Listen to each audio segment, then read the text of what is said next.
नमस्कार दोस्तों, स्वागत है आपका हमारे चैनल देव भक्ति की शक्ति में। दोस्तों, एक बार भगवान शिव कैलाश पर्वत पर बैठे थे। तब माता पार्वती भगवान शिव से मिलने आती है और कहती है, प्रभु, जब मैं आपसे मिलने के लिए आ रही थी तो मेरी नजर मृत्यु लोक पर पड़ी। वहां मैंने देखा कि तीन स्त्रियां जो आपस में सहेली थी, उनमें से दो स्त्रियां विधवा होकर दुखी जीवन जी रही थी, जबकि एक स्त्री सुहागन होकर अपने पति के साथ सुखी जीवन जी रही थी। प्रभु, यह बात मेरी समझ में नहीं आई, इसीलिए मेरे मन में तीन प्रश्न गूंजने लगे। अब मैं आपसे चाहती हूँ कि आप मेरे तीनों प्रश्नों के उत्तर देकर मुझे संतुष्ट करने की कृपा करें। मित्रों, इस प्रकार माता पार्वती की बात सुनकर भगवान शिव कहते हैं, पार्वती, तुम जिस स्त्री की बात कर रही हो, उनमें से दो स्त्रियां विधवा होकर अपना दुखी जीवन जी रही हैं और वही एक स्त्री सुहागन होकर अपने पति के साथ अपना सुखी जीवन जी रही। तुम जानना चाहती हो कि आखिरकार ऐसा क्यों है? तो मैं तुम्हें एक छोटी सी कहानी सुनाता हूँ। इस कहानी को बहुत ध्यान से सुनना। आधी अधूरी कहानी सुनने वालों को आधा अधूरा ज्ञान ही प्राप्त होता है, जो जीवन में कभी काम नहीं आता, क्योंकि तुम्हारे तीनों प्रश्नों के उत्तर इसी छोटी सी कहानी में समाया हुआ है। इस कहानी को यदि तुमने ध्यान से सुना तो तुम्हारे तीनों प्रश्नों के उत्तर अवश्य मिल जाएंगे और तुम्हें संतुष्टि प्राप्त होगी। तब माता पार्वती कहती हैं, प्रभु, मैं आपकी बात से पूर्णतः सहमत हूँ। आप कहानी शुरू कीजिए, मैं कहानी को पूरे मन से सुनूंगी। जब तक आप कहानी कहेंगे तब तक मेरा मन किसी दूसरे स्थान पर नहीं जाएगा। तो मित्रों, कहानी शुरू करने से पहले मेरा आप सबों से अनुरोध है कि आप हमारे चैनल को सब्सक्राइब जरूर कर लें और कहानी के अंत तक बने रहें।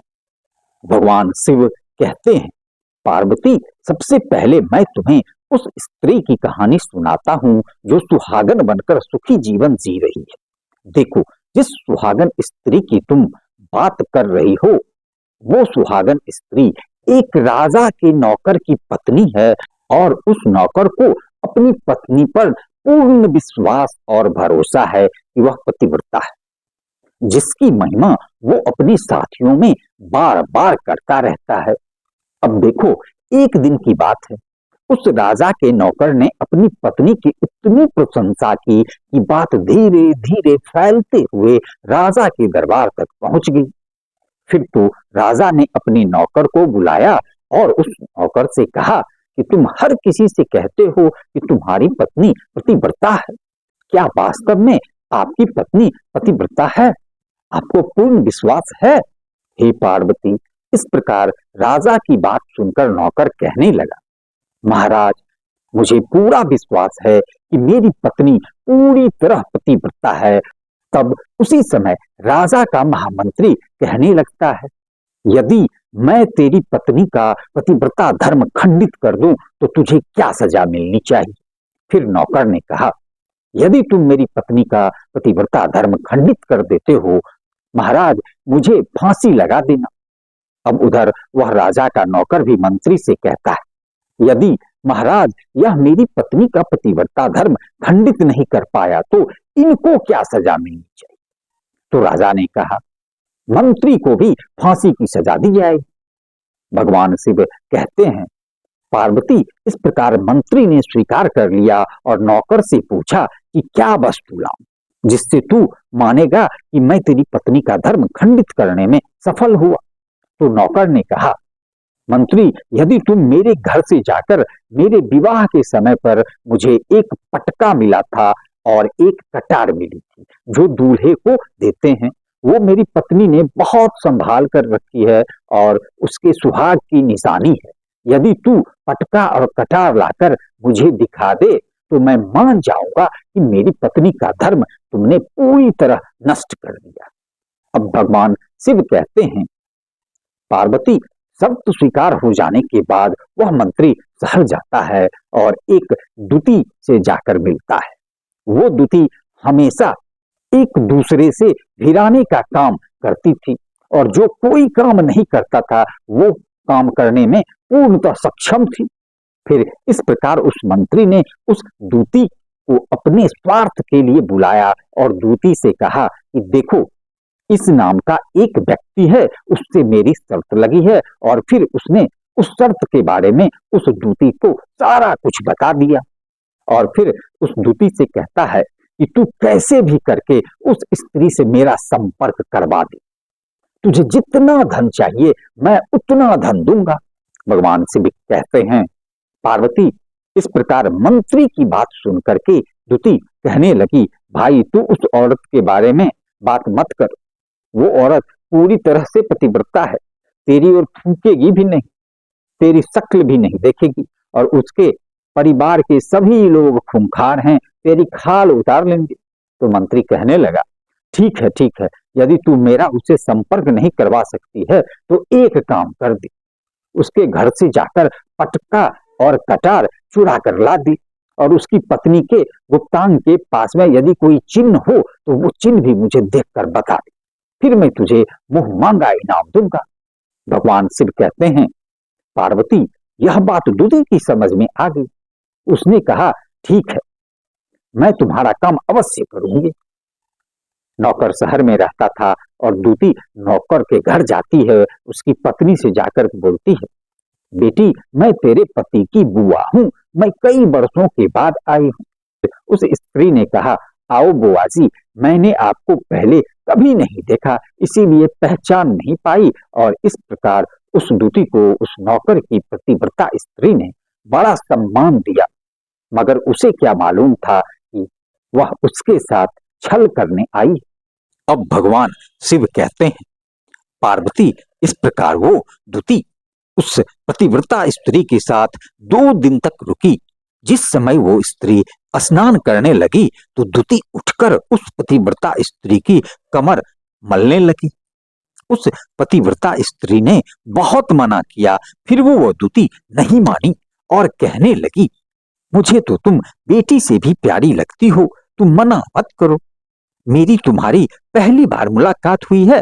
अब ऐसा कहकर वो दूती मुख पर हाथ फैलाने लगी। फिर आंखों को धोने के बहाने उस दूती ने उस पतिव्रता स्त्री की आंखों में पानी मार दिया और उस स्त्री की आंखें बंद हो गई। इस प्रकार गुप्त अंग के पास जांघ पर उस स्त्री के एक तिल था जो दूती ने देख लिया। बस उसका काम बन गया। उधर स्नान करने के बाद वो पतिव्रता स्त्री रसोई में खाना बनाने गई तो उसे फिर मौका मिल गया। उसने पटका और कटार उस नौकर के घर से चुरा ली और वहां से एकदम से भाग निकली और जाकर दूती ने वो पटका और कटार मंत्री को दे दी। उस पतिव्रता स्त्री के जांघ पर तिल की निशानी भी बता दी। भगवान शिव कहते हैं, पार्वती फिर वो मंत्री पटका और कटार लेकर सीधा राजा के दरबार में पहुंचा और राजा से कहा, महाराज मैंने नौकर की पत्नी के साथ 2 दिन बिताए हैं और ये पटका और कटार उसी के हाथों से लेकर आया हूं। फिर राजा ने दरबार लगाया और नौकर को भी बुलाया तथा महामंत्री से सभा में पटका और कटार नौकर को दिखाने के लिए कहा। फिर राजा की आज्ञा पाकर मंत्री ने उस नौकर को पटका और कटार दिखाई और उसकी पत्नी की जांघ पर तिल वाली बात भी बताया। तो नौकर मान गया कि वास्तव में उसकी पत्नी ने अपना पतिव्रता धर्म पूरी तरह से भंग करवा लिया है। भगवान शिव कहते हैं, पार्वती फिर तो राजा ने फांसी का दिन 15 दिनों के बाद रखा और कहा कि नौकर को 15 दिन के बाद फांसी पर चढ़ाया जाएगा। नौकर से उसकी अंतिम इच्छा पूछी गई तो नौकर ने कहा, मैं अपनी पत्नी से अंतिम बार मिलना चाहता। भगवान शिव कहते हैं, पार्वती इस प्रकार राजा ने उस नौकर को आज्ञा दे दी कि ठीक है, तुम अपनी पत्नी से मिल सकते हो। फिर नौकर अपने घर गया और अपनी पत्नी से कहता है, आपने मेरे साथ बहुत बड़ा विश्वासघात किया है। मैंने आपके विश्वास पर मंत्री से ऐसी शर्त लगाई थी कि राजा के दरबार में, राजा के सामने मैंने कहा था कि मेरी पत्नी का पतिव्रत धर्म कोई नष्ट नहीं कर सकता। यदि कर देता है तो मुझे फांसी पर चढ़ा देना। अब मुझे 15 दिनों के बाद फांसी दे दी जाएगी। मेरे साथ विश्वासघात करके आपने ठीक नहीं किया। भगवान शिव कहते हैं, पार्वती, उस पतिव्रता स्त्री ने नौकर पति को अपनी सारी बात बताई, मगर उसे विश्वास नहीं हुआ और पुनः वो राजा के दरबार में पहुंच गया। फिर नौकर वापस आकर जब पहुंचा तो राजा के दरबार में उसे कैद में डलवा दिया गया। भगवान शिव कहते हैं, पार्वती, उधर नौकर की पतिव्रता धर्म पत्नी ने परमात्मा को याद किया और अपना भेष बदलकर राजा के दरबार में गई और राजा से नाच दिखाने की आज्ञा मांगने लगी, क्योंकि वो स्त्री बहुत ही सुंदर थी और राजा नृत्य के शौकीन होते हैं। इसीलिए राजा ने आज्ञा दे दी कि सभी मंत्री संतरी आदि उपस्थित होकर इस सुंदर स्त्री का नाच करवाने की पूरी व्यवस्था करें। भगवान शिव कहते हैं, पार्वती, फिर तो सब मंत्री महामंत्री राजा सहित दरबार में उपस्थित हुए। फिर उस नौकर की पतिव्रता स्त्री ने जब नाचना शुरू किया तो राजा को उस स्त्री का नाच बड़ा सुंदर लगा और फिर राजा ने कहा, मांगो, तुम मुझसे क्या मांगना चाहती हो? तुम जो भी मांगोगी मैं तुम्हें अवश्य दूंगा। भगवान शिव कहते हैं, पार्वती, फिर उस नौकर की पतिव्रता स्त्री ने कहा, महाराज, आपकी सभा में मेरा एक चोर है जिसने मेरे रुपए लिए थे मगर आज तक वापस नहीं दिए। उसे फांसी की सजा दे दीजिए। अब राजा ने कहा, ठीक है, बताओ मेरे दरबार में तुम्हारा चोर कौन है, उसका नाम क्या है, मैं उसको फांसी की सजा अवश्य दूंगा। भगवान शिव कहते हैं, पार्वती, फिर उस नौकर की पतिव्रता स्त्री ने कहा, महाराज, आपका मंत्री मेरा चोर है, आप इनको फांसी की सजा दीजिए। तो मंत्री कहने लगा, महाराज, मैं कसम खाकर कहता हूं, मैंने इसका कभी कुछ नहीं चुराया, मैंने तो इसे आज तक देखा भी नहीं था, तो मैं इसकी चोरी कैसे कर सकता हूं? मैंने आज तक इसकी शक्ल ही नहीं देखी है। अब भगवान शिव कहते हैं, पार्वती, जैसे ही मंत्री ने कहा कि मैंने इस सुंदरी की आज तक शक्ल ही नहीं देखी है, तो वो सुंदरी कहने लगी, महाराज, यदि यह मंत्री मुझे जानता नहीं है तो आप इससे पूछिए कि ये पटका और कटार कहां से लाया। मैं उस नौकर की पत्नी हूं जो आपके यहाँ पर नौकरी करता था और आपने मेरे निर्दोष पति को फांसी पर चढ़ा दिया है। अब मैं आपको पूरी दास्तां सुनाती हूँ।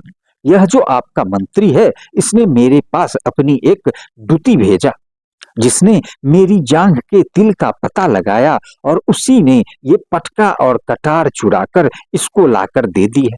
और आपके मंत्री के द्वारा भेजी गई यह दूती जब मेरे घर आई थी तो इसने मुझसे कहा था कि वो मेरे पति की बुआ है और वो पहली बार आई है, इसीलिए मैं उसको पहचान न सकी।